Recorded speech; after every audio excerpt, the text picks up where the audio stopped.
À medida que o fogo avança pelas bordas da floresta amazônica, os pássaros inquietos parecem anunciar um desastre iminente.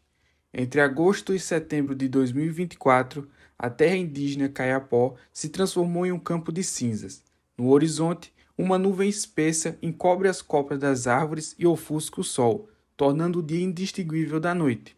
Enquanto a fumaça densa se espalha, comunidades que vivem há gerações sob a sombra dessas árvores veem suas vidas e territórios ameaçados por um inimigo silencioso. Os incêndios que devastam a floresta não são resultados de acidentes fortuitos ou de meras mudanças climáticas. Imagens de satélites analisadas por A Nova Democracia revelam uma coreografia macabra. Os focos de incêndio surgem estrategicamente nos limites de grandes latifúndios, formando um cerco que lentamente comprime as terras indígenas como uma armadilha. Para os povos indígenas, cada labareda é um aviso, um sinal de que suas terras estão sendo invadidas. O Instituto Nacional de Pesquisas Espaciais revelou um cenário alarmante. Em agosto de 2024, foram registrados 68.635 focos de incêndio, o maior número desde 2010. De janeiro a setembro, o Brasil já acumulou 184.363 focos, com 83,5% deles concentrados na Amazônia e no Cerrado. Na terra indígena Kayapó, mais de 570 mil hectares foram consumidos por chamas, o pior índice registrado desde o início do monitoramento do Greenpeace em 2012. Esse ataque deliberado é uma continuação de um processo de grilagem de terra que se arrasta há décadas, quando latifundiários, mineradoras estrangeiras e garimpeiros ilegais abriram os primeiros acessos dos territórios indígenas e nas áreas de preservação do meio natural. Hoje, o garimpo ilegal não é mais apenas uma promessa de riqueza, que produziu a desgraça de Serra Pelada no Pará. Trata-se de uma forma de destruição coordenada, que envolve gado, commodities e ouro. Os registros de incêndio no interior do Pará revelam um padrão alarmante de destruição coordenada.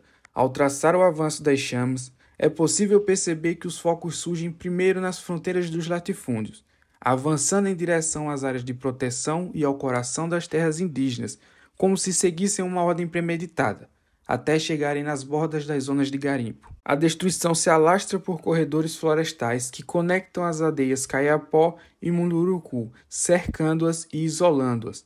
Na terra indígena Baú, a situação é ainda mais desesperadora. O fogo avança como lâminas cortando o território, deixando um rastro de devastação e desespero. Diante desse cenário, a pergunta é inevitável: quem são os responsáveis por tanto fogo? Um levantamento do InfoAmazônia revelou que pelo menos 1.389 propriedades rurais na Amazônia, muitas delas ligadas ao agronegócio, estiveram diretamente envolvidas em queimadas ilegais. Juntas, essas propriedades receberam mais de 2,6 bilhões de reais em crédito rural. Cada uma dessas chamas tem um nome e um CPF ou um CNPJ por trás. Enquanto as falidas instâncias do Estado brasileiro assistem inertes e o governo silencia conivente, latifundiários organizam um grupo paramilitares de extrema-direita, com o objetivo fim de aterrorizar os povos do campo e roubar suas terras. No dia 29 de setembro, São Paulo foi palco de mais uma manifestação histórica. Pela segunda semana consecutiva, milhares de pessoas se reuniram no coração da capital, ergueram bandeiras e faixas contra o latifúndio, contra as queimadas e em apoio à Revolução Agrária. No meio do centro urbano, o grito "Viva a Revolução Agrária! Morte ao latifúndio!" ecoou pelas ruas, reunindo estudantes, ativistas e indígenas de diferentes partes do país. O cerco à terra indígena Kayapó e às terras Munduruku é um chamado à luta de resistência já gestada e desenvolvida no interior do país.